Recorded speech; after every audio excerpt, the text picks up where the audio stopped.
नमस्कार दर्शकों, स्वदेश न्यूज के इस खास कार्यक्रम सबकी बात में आप सबका स्वागत है। आज हमारे साथ बातचीत के लिए मौजूद है डॉक्टर लता सिंह मुंशी। भरतनाट्यम एक्सपोनेंट है, साथ में उन्होंने पीएचडी भी किया हुआ है डांस में। डांस करती हैं, सिखाती हैं और डांस फॉर्म को लेकर चिंता भी करती हैं। बहुत सारे उन्होंने प्रयोग किए हैं भरतनाट्यम में। उन्होंने रज़ा साहब की पेंटिंग के ऊपर भी एक प्रयोग किया। गज़ल और भरतनाट्यम दोनों साउथ से आए हैं और दोनों को मिला के एक प्रस्तुति भी की है। तो इस तरह से कई प्रयोग उन्होंने किया है। चलिए हम उनसे बातचीत करेंगे। लता जी, आपका स्वदेश न्यूज़ के चैनल में और इस कार्यक्रम सबकी बात में बहुत बहुत स्वागत है। बहुत बहुत धन्यवाद। बहुत सारे आपने प्रयोग किए हुए हैं, मैंने तो एक ही दो आपके इंट्रोडक्शन में बोला। लता जी, शुरुआत ऐसे करते हैं हम।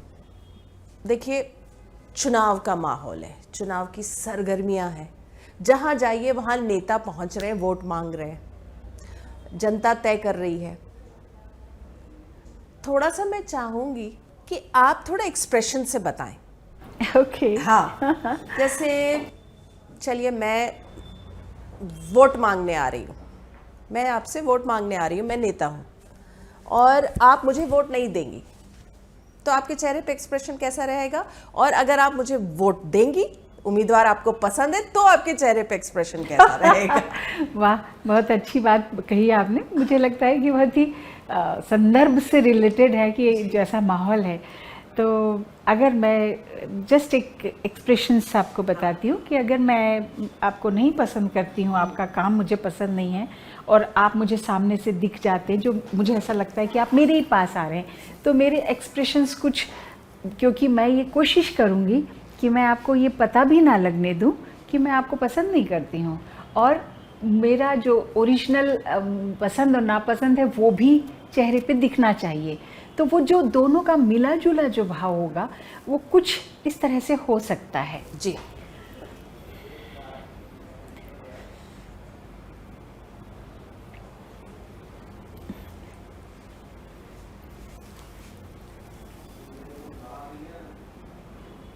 मुझे समझ आ रहा है कि आप गुस्सा कर रही हैं।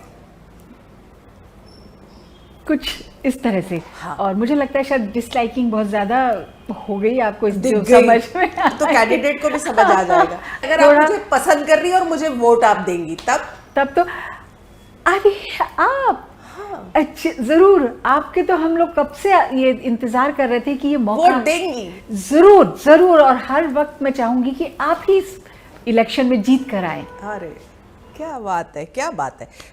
लता जी, भरतनाट्यम जनरली हमने जो देखा है, देवी की उपासना, रासलीला, प्रेम से जुदाई, इस तरह के हम लोगों ने देखे हैं जनरली। बट आपने बहुत सारे प्रयोग किए भरतनाट्यम में। जैसा कि मैंने एक बताया कि रज़ा साहब की पेंटिंग आपने दिल्ली में देखी थी, उसको आपने उस पर पूरा एक बनाया और वो बहुत हिट हुआ था। थोड़ा इसके बारे में बताइए, और उसके बाद कि कैसे आपने गज़ल और भरतनाट्यम दोनों को जोड़ा। ज़रूर, ये मेरे लिए भी एक चैलेंज था। जब मुझे जो आयोजक थे उन्होंने एक पेंटिंग दी, उसका नाम था आरंभ। पेंटिंग में एक बड़ा सा गोल सर्कल था, ट्रायंगल थे और कुछ लाइनें थी, कलर्स थे, जो कि रज़ा साहब की बहुत बड़ी पहचान है। लेकिन रज़ा जैसे एक आर्टिस्ट की पेंटिंग पे काम करना मेरे लिए भी बहुत बड़ा चैलेंज था। उन्होंने कहा कि, मैंने पूछा उनसे कि इस पे करना क्या है मुझे, तो उन्होंने कहा आप पेंटिंग को देखिए, आपको क्या लगता है पेंटिंग देख के, आपको इस पे, आप कैसे इसको देखकर डांस का क्या रूप आता है, डांस कैसा बन सकता है, कैसा क्रिएट हो सकता है। ऐसे तो मैंने कभी सोचा ही नहीं था, कभी नहीं, कि किसी पेंटिंग को देख के या किसी बिंदु को देखकर डांस कैसे आप कल्पना कर सकते। मुझे लगता है सब कोई भी नहीं कर सकता। पर मैं बहुत दिन तक उस पेंटिंग को देखती रही और बस एक ही विचार करती थी कि इसमें क्या हो सकता है, क्या हो सकता है। बहुत सोचने के बाद मुझे पेंटिंग को देखते हुए ये एहसास हुआ कि इसको लेकर एक पंचतत्व, एक थीम क्रिएट कर सकती हूँ मैं, क्योंकि जब कुछ थीम या कोई लाइन मिल जाती है हमारे मन में क्रिएट करने के लिए, तो हमारे लिए क्रिएशन काफ़ी इजी हो जाता है, हमें एक डायरेक्शन मिल जाता है। तो वो पंचतत्व का थीम मेरे को दिमाग में आया। फिर पंचतत्व तो आया, लेकिन मुझे लग रहा था कि जब मैं पंचतत्व को ही करूं, लेकिन जब मैं स्टेज पर ये परफॉर्म हो तो पेंटिंग दिखे, मतलब जो पेंटिंग का मुख्य भाग है, बड़ा सा बिंदु, तो वो मंच पर बिंदु दिखना चाहिए। उसकी जो ट्रायंगल्स हैं मंच पर नृत्यांगना के द्वारा वो सारे ट्रायंगल्स दिखना चाहिए, लाइनें दिखना चाहिए, कलर्स दिखना चाहिए। ये एक दिमाग में लेके फिर मुझे डांस की जो लाइन है हमारी भरतनाट्यम की, तो बहुत बहुत ही रिच आर्ट है ये। और उस पर फिर मैंने जब शुरू किया तो ह्यूमन बॉडी से लाइनें या ट्रायंगल या सर्कल, मतलब स्क्वायर बनाना मुश्किल नहीं होता, लेकिन बिंदु बनाना बहुत मुश्किल था, बहुत ही मुश्किल लग रहा था मुझे। मैंने कई तरह से बिंदु क्रिएट करने की कोशिश की बॉडी थ्रू ह्यूमन बॉडी, लेकिन हो नहीं रहा था। बट अल्टीमेटली मुझे एक रास्ता समझ में आया, और मैंने वो जो हम लोग ऐसे बैठते हैं, अगर आपको पता होगा, वो जो एक तितली आसन करने के लिए हम पैरों को ऐसे खोल कर बैठते हैं, उसको अगर हम थोड़ा और बड़ा करें और अपर बॉडी को यहाँ से लेके यहाँ तक की बॉडी को उस फ्रेम के अंदर दबा दें, that is not very easy, because यहाँ से जो जॉइंट है वो फ्लेक्सिबल तो होता है, लेकिन इतना नहीं होता है कि वो बॉडी उसके अंदर चली जाए फ्रेम के। बट कोशिश की, और थोड़ा योग वगैरह से करके एक मेरी शिष्या और मेरी बेटी जिससे मैंने ये करवाया था, तो जब वो उस फ्रेम के अंदर गई तो जहाँ पैर मिल रहे थे वहीं उसने हाथ मिला दिया, तो ऊपर से वो लगभग ऐसा एक बना, और थोड़ा कुछ लाइट इफ़ेक्ट था, मतलब डार्क में एक स्पॉटलाइट जो होती है वो हम लोगों ने यूज़ किया, तो वो लगभग एक बिंदु की तरह दिखा। तो अच्छा लगा मुझे, और शायद इसीलिए वो काम मेरा अच्छा बन गया। फिर उसके बाद वो पसंद किया लोगों ने, और चूँकि कलर्स का तो हम कॉस्ट्यूम एक ही होता है, वो चेंज नहीं होता है, तो कलर्स के लिए हम लोगों ने लाइट्स का प्रयोग किया था, जिसमें वो रज़ा साहब के जो कलर्स हैं पेंटिंग में वो दिख सके। ट्रायंगल लाइन वगैरह हम लोगों ने क्रिएट की। अच्छा प्रयोग रहा, सफल रहा। और जो मैंने आपसे पूछा, देखिए साउथ से ही ओरिजिनेट हुआ है भरतनाट्यम भी और गज़ल भी, लेकिन दोनों धाराएं कभी मिली नहीं, लेकिन आपने दोनों को मिला के भी प्रयोग किया। थोड़ा इसके बारे में बताइए। जी बिल्कुल, ज़रूर बताऊंगी। एक्चुअली भोपाल मेरा कर्म क्षेत्र रहा है, कर्मभूमि भोपाल ही रही है, जबकि मैं दिल्ली में थी, और दिल्ली में ही मेरा काम मैंने सीखा, सब कुछ किया, और काम भी शुरू हो गया था। लेकिन एक विचार मन में था कि दिल्ली में बहुत लोग हैं काम करने वाले, और बहुत काम हो रहा है, वहाँ कुछ कमी नहीं है, किसी चीज़ की कमी नहीं है, लेकिन हमारे अपने प्रदेश में, हमारे शहर में शायद गिने चुने लोग ही हैं जो काम कर रहे हैं। मुझे ये विचार ने मुझे वापस भोपाल लाया, और मैंने काम यहाँ शुरू किया। भोपाल में उर्दू, अरबी भाषाओं के ज्ञानी बहुत हैं, एक यहाँ का अदब है, एक कायदा है। और सच कहूँ तो जिस परिवार में मेरा विवाह हुआ, श्री श्याम मुंशी जी मेरे पति, उस घर में तो उर्दू अरबी के उस्ताद लोग रहा करते थे, जो नवाबों के यहाँ उनको उर्दू अरबी पढ़ाने जाते थे। तो उस ख़ानदान से मेरा ताल्लुक़ हुआ, तो मुझे उसका और महत्व या इम्पोर्टेंस समझ में आई, उस भाषा की नज़ाकत या उसकी खूबी समझ में आई। इतनी सुंदर भाषा, इतनी मधुर भाषा, और इतना सुंदर अदब है उनका कि आप कभी सुने तो ऐसा लगता है सुनते चले जाओ। तो मुझे विचार आया ऐसा, और मेरे जो संगीत के गुरु उस्ताद अब्दुल लतीफ़ खान साहब, उनकी भी प्रेरणा थी, और मेरे पति की भी इच्छा थी कि क्या भरतनाट्यम कभी उर्दू में नहीं हो सकता। तो ये इस विचार ने मुझे चौंकाया कि क्यों नहीं हो सकता। जब हम संस्कृत में करते हैं, हिंदी में करते हैं, तमिल में करते हैं, तेलुगु में करते हैं, और आजकल तो इतने एक्सपेरिमेंट हो रहे हैं कि हम लोग बॉलीवुड सॉन्ग पे भी भरतनाट्यम होते हैं, जैज़ पे होता है, वेस्टर्न म्यूज़िक पे होता है, तो उर्दू पे क्यों नहीं हो सकता। तो तब मैंने उस पे रिसर्च करना शुरू किया। उस रिसर्च में मैंने पाया कि उर्दू की जो पहली गज़ल है वो दक्षिण से ही निकली है। अली कुतुब शाह जी की लिखी हुई वो गज़ल है, और वो तो इसका जन्म जो है उर्दू गज़ल का, वो दक्षिण में हुआ है। दक्कन वो लोग बोलते थे उस समय दक्षिण को, और भरतनाट्यम का जन्म भी दक्षिण से हुआ है। तो मैं तो बहुत चौंक गई कि दोनों कलाएं वहाँ से, एक भाषा और एक नृत्य फॉर्म, वहीं से पैदा हुए, लेकिन वो दोनों एक रेल की पटरी की तरह या नदी के दो किनारे की तरह चलते रहे, लेकिन वो आपस में कभी मिले नहीं। तो कोशिश की मैंने, एक बड़ी खूबसूरत सी गज़ल है, जब भी वो मेरे साथ चलते हैं लोग हसरत से हाथ मलते हैं, बड़ी सुंदर गज़ल। तो जब पहली बार हमने वो किया तो जो भोपाल के जो यहाँ के वासी हैं इतने खुश हो गए, और मुझे उन लोगों में बहुत तरह तरह की जो तारीफ़ें मिली। उसमें एक तारीफ़ मुझे हमेशा याद रहती है कि हमने गज़ल हमेशा सुनी थी पर हमने गज़ल को देखा आज, तो बड़ी खूबसूरत है भाई ये। और तो मुझे लगा कि वो गज़ल को देखना बड़ा खूबसूरत सा अनुभव था। और एक बात ज़रूर मैं मुक्ता जी बताना चाहूँगी कि गज़ल में जो शेर होते हैं वो 2 लाइनों के होते हैं। जैसे हमारे यहाँ कबीर जी हैं, कबीर साहब जो है वो 2 लाइनों के दोहों में बहुत बड़ी अध्यात्म की बात, बहुत गहरी समझ की बात या ज्ञान की बात कह जाते थे। बिल्कुल वही तरीका गज़ल का है। शेर में इतना गहराई से उसका अर्थ होता है, वो 2 लाइनें दिखती ज़रूर हैं पर अगर आप उसका विश्लेषण करने जाओगे तो उसके पीछे पैरा दर पैरा निकलता चला जाएगा, इतना गहरा अर्थ होता है उसका। देखिए, जिस समय आपने शुरू किया था डांस करना, डांस को बहुत आर्ट फॉर्म है लेकिन हमारे समाज में वो जगह नहीं दी जाती थी, वो इम्पोर्टेंस नहीं दी जाती थी। और जैसा कि आपका परिवार, आप 5 बहनें थी जी हाँ, और आप डांस करती थी, तो क्या दिक्कतें आई, किस तरह का प्रेशर था?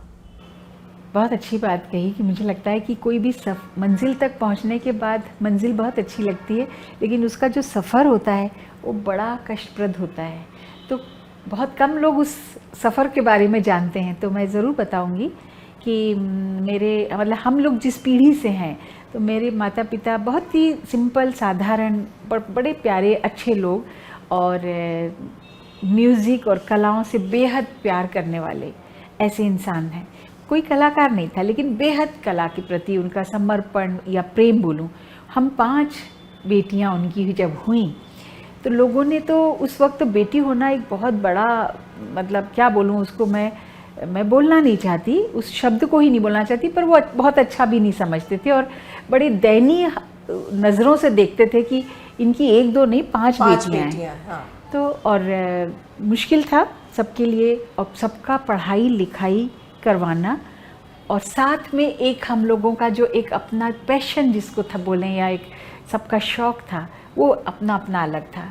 तो मुझे आज समझ में आता है जब मैं अपने माता पिता की जगह में खुद माता पिता बनी तब, कि कितना मुश्किल होगा उनके लिए वो, लेकिन उन्होंने किस तरह से किया मुझे नहीं मालूम, लेकिन बहुत मुश्किल था, दौर था वो। और उन्होंने कभी किसी चीज़ के लिए मना नहीं किया। वो बोले, वो हमें कभी एहसास नहीं होने देते थे कि वो किस तरह से, किन मुश्किलों से उस सब चीज़ों का इंतज़ाम करते थे, लेकिन उन्होंने 5 बेटियों को जिसका जो सपना था उसको पूरा कराया। और ये बहुत बड़ी उनके ऊपर ईश्वर की कृपा थी कि सबके सपने पूरे हुए। मेरी सबसे बड़ी सिस्टर डॉक्टर बनी, 2nd नंबर वाली जो थी उसका म्यूज़िक का एक सपना था तो वो गाती है। मैं डांस में थी, मुझसे नेक्स्ट जो नंबर की थी उसको बहुत बचपन से एक शौक़ था कि मुझे बिजनेसमैन बनना है, लेकिन जिस तरह के फैमिली, इस परिवार से हम आते थे, हम सोच भी नहीं पाते थे कि कभी ऐसा भी हो सकता है कि बिज़नेस करें क्या।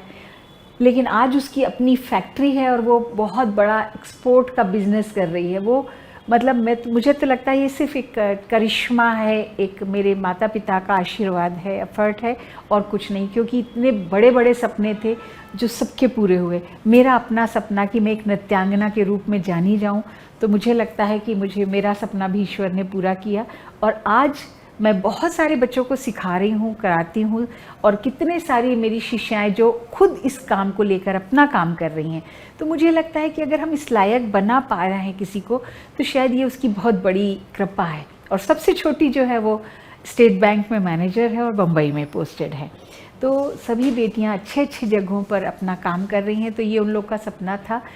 वो खुद भी बहुत तृप्त और खुश रहे कि हमारे सपने सब पूरे किए, और बेटियों ने उनके सपने पूरे किए। बल्कि वो, पापा तो मेरे अब नहीं हैं, लेकिन वो हमेशा कहते थे, मेरी माँ भी ये कहती हैं कि हर जन्म में हमें बेटियां ही मिलें। तो बेटियां तो क्या होती हैं ये आप और मुझे से ज़्यादा कोई क्या समझ सकता है। सचमुच ईश्वर का वरदान है बेटियां। आपने जो जर्नी बताई, hats off to your parents कि उन्होंने पांचों लड़कियों को अपने सपने पूरे करने दिए, पूरा मौका दिया और उन्होंने सपने पूरे भी किए क्योंकि आपके पेरेंट्स ने आप लोगों को सपोर्ट किया। आप भरतनाट्यम में आपने बहुत शोहरत कमाई, बहुत सारे प्रयोग किए, हमने एक दो के बारे में बात की। आपने पीएचडी भी कर रखा है, स्टूडेंट्स को सिखाती हैं, आगे बढ़ाती हैं, खुद भी आप प्रैक्टिस करती हैं। इन दिनों कैसे देखती हैं डांस फॉर्म को? क्या लगता है क्या भरतनाट्यम उस प्योर फॉर्म में आजकल लोग कर रहे हैं? क्योंकि इतने एक्सपेरिमेंट्स हो रहे हैं, सब चीज़ की स्पैन अगर हम कहें बहुत छोटा होता है, शॉर्ट हो गया है, लोगों का ध्यान तत्काल बढ़ जाता है, हर चीज़ अवेलेबल है, आपके फ़ोन पे ही है, इतना फास्ट सब कुछ है, रील बन रहे हैं, इतना कुछ हो रहा है। तो ऐसे में जो ये क्लासिकल फॉर्म्स हैं, ये अपनी आइडेंटिटी क्या खो रहे हैं? अच्छा, सवाल बहुत अच्छा है और बहुत ही क्रूशियल टाइम से हम लोग गुजर रहे हैं, मतलब सभी लोग, क्योंकि जिस तरह से ये फ़ोन हाथ में आया है इसके बहुत सारे फ़ायदे हैं। हम आज 2 मिनट में 3 मिनट में बटन ऑन करते हैं और सारी दुनिया में जो क्या हो रहा है सब कुछ देख पाते हैं, तो ये एक बहुत बड़ी बात है। हम हर देश के कल्चर को समझ पाते हैं, हर देश के आर्ट को समझ सकते हैं, तो ये बहुत ही कितना अच्छा है। मुझे याद है हम उस वक्त भरतनाट्यम देखने के लिए मुझे कितना मुश्किल होता था, इतना स्ट्रगल, कभी मुश्किल से एक आध कोई प्रोग्राम में हम जाके देख पाते थे, देखने को ही नहीं मिलता था, तो सीखने और समझने के लिए तो बहुत मुश्किल बात थी। लेकिन आज बहुत आसानी है, लेकिन जितनी आसानी है उतना मुश्किल या नुकसानदेह भी है, क्योंकि जो समय मुझे याद है कि सालों बरसों हमने एक कमरा होता था छोटा सा और बहुत अच्छी सुविधाएं नहीं होती थी। वो सरकारी स्कूलों के जो कमरे होते हैं जो शाम को खाली हो जाते हैं, उस कमरे में क्लासेस हुआ करती थी। तो एक आध लट्टू वाला बल्ब जलता रहता था, पंखे कभी चलते थे कभी नहीं भी चलते थे, जिस पे हमारा ध्यान कभी नहीं जाता था कि पंखे चल रहे हैं कि नहीं, क्योंकि डांस एक इतना मेहनत का आर्ट है, काम है, तो हम तो पसीने से तरबतर रहते थे, तो पंखा है कि नहीं वो ध्यान में नहीं होता था। और बरसों उस कमरे में जाके करीब 5 बजे, तो उस वक्त सूरज होता था, डूबा नहीं होता था, उस वक्त उस कमरे में हम बंद होते थे और जब बाहर निकलते थे तो उस समय 7, साढ़े 7, 8, कभी कभी 9 भी बज रहा होता था। तो मुझे याद है कि बरसों हमने सूरज कैसे डूबता है देखा ही नहीं था, मतलब तो सनसेट कैसे होता है भूल गई थी मैं। और ये भी कोई मतलब आशा या सिक्योरिटी या कुछ ऐसी गारंटी नहीं थी कि वो जो कमरे में मेरी शामें गुजर रही हैं, घंटों मेरी तपस्या हो रही है, उसका फल मुझे मिलेगा कि नहीं मिलेगा। बिल्कुल एकदम ब्लैंक था, लेकिन तब भी जो समर्पण था वो इतना था कि मैं बता नहीं सकती। मुझे लगता है, मुझे याद आता है, खाने को मिले ना मिले, पहनने को कुछ हो ना हो, मुझे जाने की सुविधा है कि नहीं है, पानी गिर रहा है या आज बारिश है, आज ठंड है, गर्मी है, वो कुछ ध्यान नहीं होता था। और घड़ी में कांटा टाइम पे आया, सुइयाँ आई और मैं भाग कर वहाँ पहुँच जाती थी। वो क्या कौन सी अदृश्य आकर्षण था, शक्ति थी, मुझे नहीं पता, लेकिन जैसे खींच लेती थी मुझे वो, और बस रियाज शुरू, प्रैक्टिस शुरू, अपना सीखना शुरू। तो आज वो नहीं है। आज तो घड़ी देख के नहीं, घड़ी देख के भागते हैं बच्चे। मैडम बस अब इसके बाद मेरा स्विमिंग है, अब मेरा इसके बाद ट्यूशन है, कोचिंग है, होम ट्यूटर आने वाला है, इस तरह की चीज़ें हैं। दूसरा, वो समर्पण बिल्कुल नहीं है।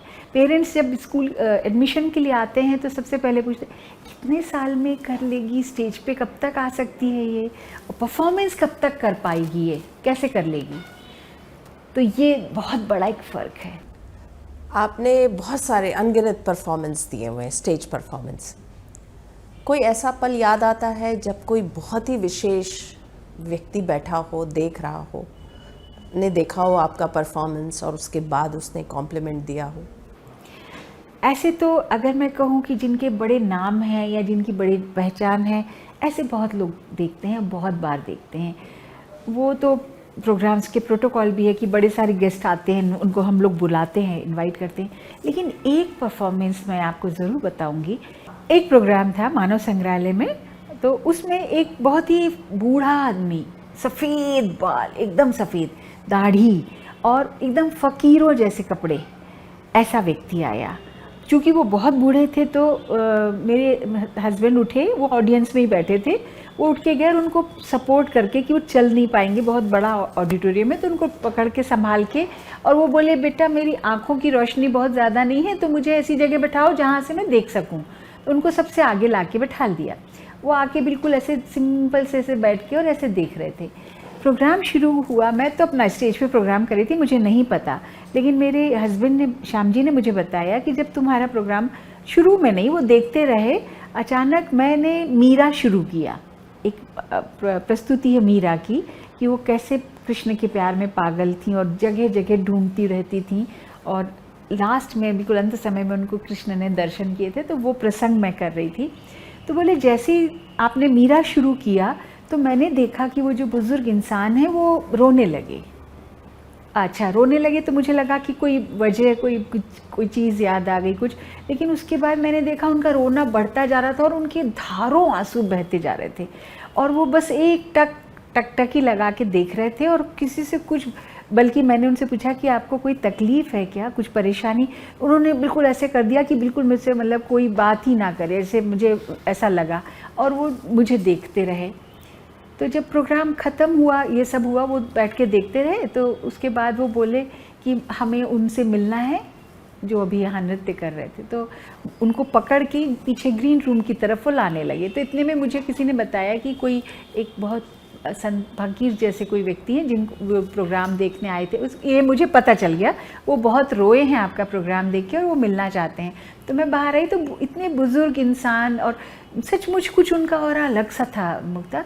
तो मैं जैसी उनको देखी, तो चूँकि हमारी संस्कृति है, बड़े बुज़ुर्ग हैं, तो मैं जाके जैसी मैंने उनके पैर छूने के लिए हाथ बढ़ाया तो मेरे से बोले नहीं नहीं नहीं नहीं नहीं नहीं, ऐसे बहुत चौंक के डर के।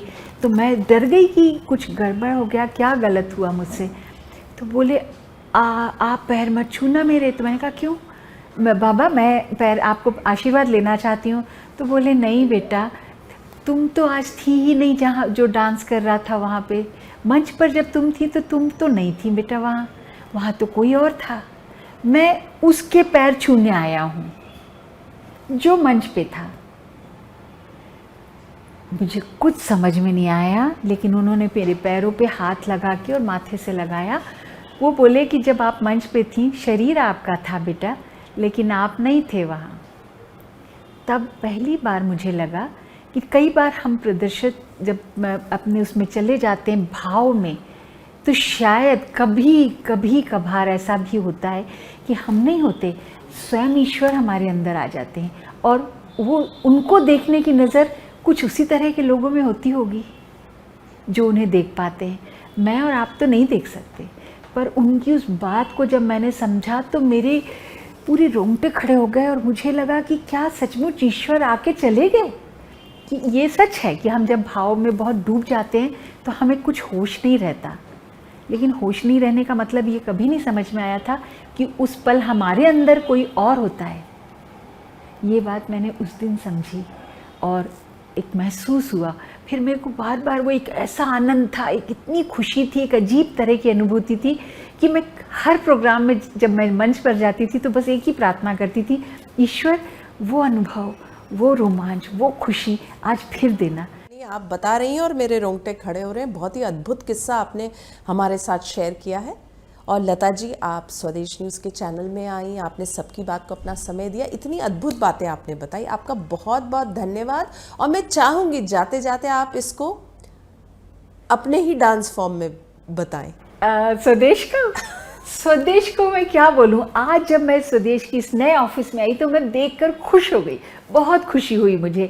उसका जो एक मतलब सच्चा स्वरूप या ओरिजिनल जैसा होना चाहिए स्वदेश को, वो आज मुझे दिखा। और निश्चित यहाँ पर आकर एक वाइब्रेशन, एक माहौल, एक फील था, वो बहुत ही सुंदर था, बहुत ही अद्भुत था। तो अगर आप डांस फॉर्म में बताएंगी तो?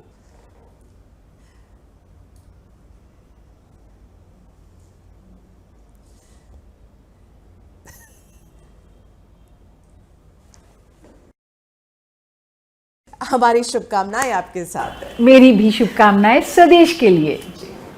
तो दर्शकों, आज हमने बात की डॉक्टर लता सिंह मुंशी से। भरतनाट्यम की एक्सपोनेंट हैं, अनगिनत परफॉर्मेंस उन्होंने दिए हुए हैं, चाहे हम देश की बात करें विदेश की बात करें।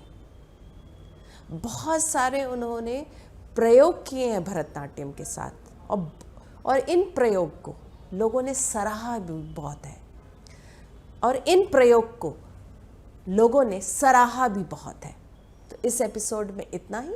अगले हफ्ते हम एक बार फिर से मुलाकात करेंगे एक नए मेहमान के साथ। तब तक के लिए दीजिए हमें आज्ञा। नमस्कार।